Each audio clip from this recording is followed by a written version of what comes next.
Yung ganito yung pormahan mo. Ganyan. Yan. Tapos may helmet. Tapos magbubo ka ng Grab. Alam na. Let's go. At eto na nga yung sinasabi ko mga idol. Sabi ko tingin lang hanggang mapunta ako dun sa may pinakadulo H2R Carbon mga idol. Napatingin ako sa malayo dahil napakalayo ng price 1.8. Kaya ito nagpapansin sa akin tong motor na to pang adventure.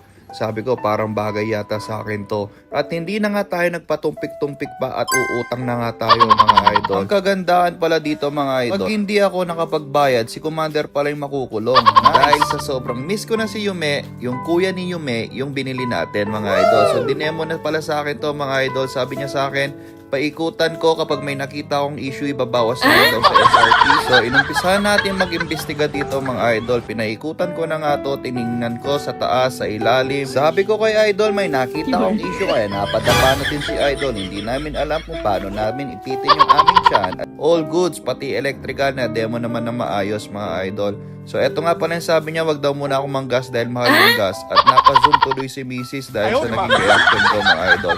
Maraming salamat pala sa BLC Cycle, Kawasaki Kappa Star. Tingnan nyo na lang yung susunod na kabanata mga idol.